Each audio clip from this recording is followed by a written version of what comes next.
Oui, hop, hop. L'esprit peut-il influencer la matière? C'est pour répondre à cette question qu'un physicien allemand a conçu ce robot, baptisé générateur numérique aléatoire. Le docteur René Péoc connaît bien l'engin. C'est grâce à lui qu'il a obtenu sa thèse de médecine en 1986. Des travaux révolutionnaires que Mario aimerait reproduire.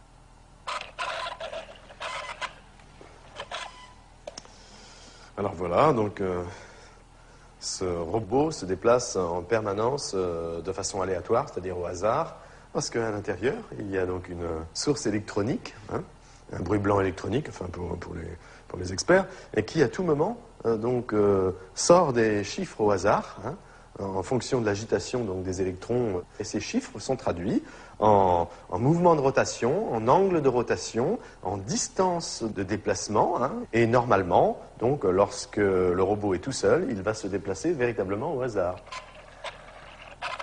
Pourquoi on fait cette recherche? Ça rentre dans un cadre plus large qui est la question très actuelle, quelle est la nature de la conscience? Hein, c'est la conscience, quel est son rapport avec le corps, avec le monde extérieur?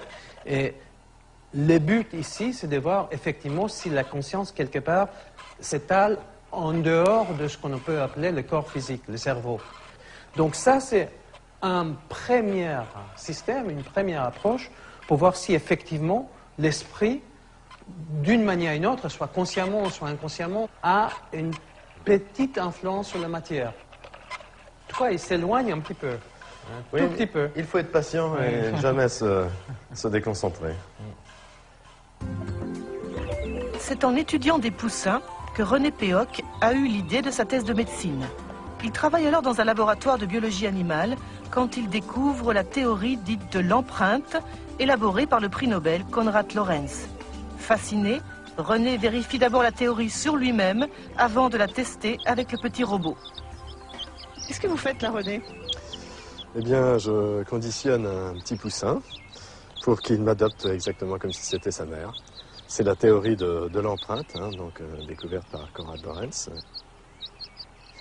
qui démontrait que des petits oiseaux pouvaient, dès la naissance, adopter n'importe quel objet qui bouge et qui fait du bruit à proximité de lui. Ça peut être un humain, ça peut être un robot. Là, en l'occurrence, avec ce poussin, c'est sur moi, et plus particulièrement d'ailleurs sur les chaussures. Et donc, il a absolument besoin de me voir régulièrement. Sinon, il va se laisser dépérir. C'est ainsi que la cave de René Péoc se transforme en poulailler. L'objectif du chercheur, conditionner des poussins pour qu'ils adoptent le générateur numérique aléatoire comme leur mère. Pour cela, chaque poussin doit passer au minimum 1 heure par jour pendant 1 semaine au contact du petit robot. Et ça marche. Il faut qu'il se reconditionne un petit peu. Privé de sa mère poule, dès la naissance, ce poussin développe une affection toute particulière pour le robot. Le but de l'expérience, c'est de mettre le poussin dans une cage transparente et de voir si le robot, qui normalement fonctionne au hasard dans toutes les directions, va avoir une trajectoire complètement perturbée, soit vers la cage, soit à l'opposé. Donc, va-t-il y avoir une influence de la pensée du poussin pour attirer le robot, ou est-ce que c'est impossible ?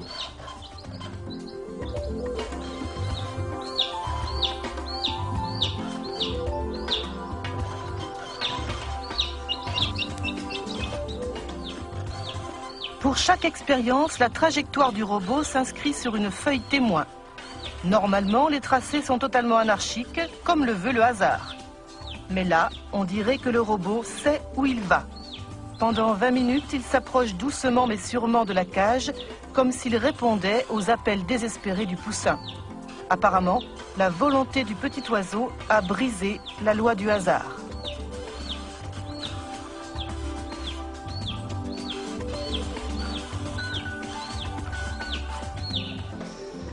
Pendant 4 ans, René Péoc réalise 600 expériences avec 2500 poussins. 17 ans plus tard, il a conservé les tracés comme autant de pièces à conviction. Pour lui, ils sont la preuve que l'esprit a une influence sur la matière, même si actuellement aucune loi physique ne permet de l'expliquer. On a obtenu de très très nombreux tracés, dont certains tout à fait impressionnants, comme celui-ci, vous voyez, où le robot est parti du centre et allé directement dans le coin où se trouvait la cage du poussin. Donc des tracés de ce genre, on en a en pagaille. On a fait la moyenne statistique de tous ces tracés. Bon, certains peuvent donner de mauvais résultats et aller dans la direction opposée, mais en moyenne, on a obtenu un robot qui s'est déplacé 2,5 fois plus souvent vers la cage que dans la zone opposée. On a fait autant d'expériences avec des poussins qui avaient déjà leur propre mère poule qu'avec des poussins qui ont été conditionnés avec le robot. Dans ces cas-là, lorsque le poussin a sa propre mère poule naturelle, il n'est pas intéressé par le robot, et le robot se déplace conformément au hasard dans toutes les directions. Donc c'est bien le conditionnement opéré sur le poussin qui est responsable de la différence de trajectoire du robot. Alors, en fait, pour l'instant, on ne sait pas expliquer le phénomène.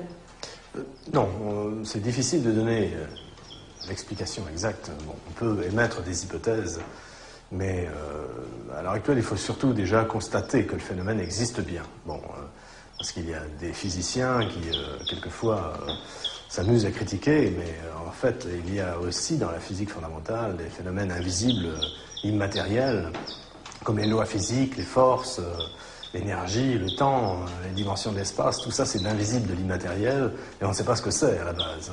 Bien là, la pensée, c'est le même type de phénomène. On ne la constate que par ses effets sur la matière, mais c'est invisible et immatériel. Et on s'aperçoit que l'homme ou l'animal peut interférer, peut biaiser les règles du hasard, de façon à ce que ce hasard lui soit favorable, dans le sens qu'il désire.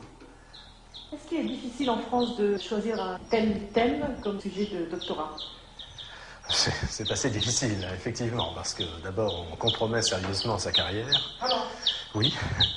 Et il faut dire qu'après, il vaut mieux pas envisager une carrière universitaire, parce que c'est un peu l'obscurantisme en France. Nous sommes un des seuls pays fortement industrialisés où il n'y a aucun laboratoire de psychophysique. Moi, j'appelle ça de la psychophysique, les autres parlent de parapsychologie.